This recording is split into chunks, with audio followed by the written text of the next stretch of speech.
Добрый день, уважаемые коллеги. Мы с вами сегодня встречаемся, чтобы обсудить планы правительства по приватизации на 2016 год. Вот мы сейчас с Дмитрием Анатольевичем уже пробежались по некоторым вопросам. Отмечу, что этот процесс играет важную роль в изменении структуры российской экономики и стимулирует приток частных инвестиций.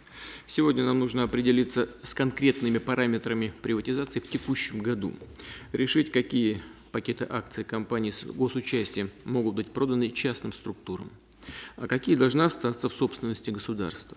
Перед тем, как приступить к работе, хотел бы отметить несколько ключевых моментов. Первое.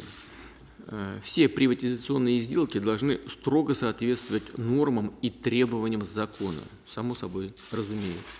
Необходимо обеспечить максимальную прозрачность этих сделок, как для их участников, так и для общественности. Второе. В результате приватизации государство не должно потерять контроль над стратегически важными предприятиями. И подчеркну, контрольный пакет акций системообразующих компаний с госучастием нужно, во всяком случае, сегодня сохранять в руках государства. Третье. Реализация госимущества должна быть экономически оправданна, целесообразна. Нужно учитывать конъюнктуру и тенденции рынка. Конечно, я вот все это говорю, но мы с вами знаем, что некоторые вещи друг другу противоречат, но нужно находить золотую середину.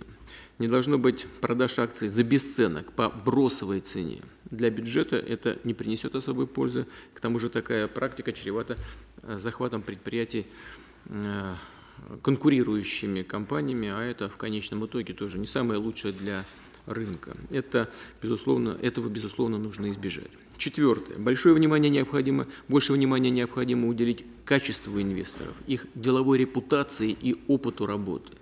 Переход акций в частные руки возможен только при наличии у покупателя стратегии развития приобретаемой компании.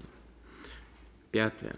Новые владельцы приватизируемых активов должны находиться в российской юрисдикции.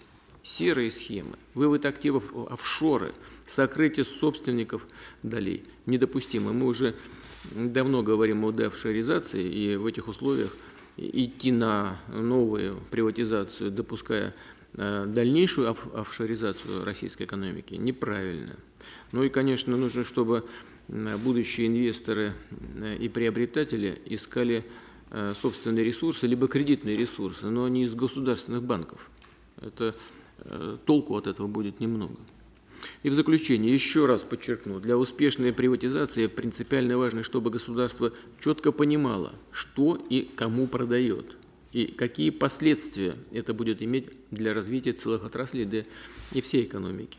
Мы с вами прекрасно понимаем, что приватизация – это не только фискальная составляющая, это путь к структурным изменениям в экономике. И нужно иметь в виду и то, и другое.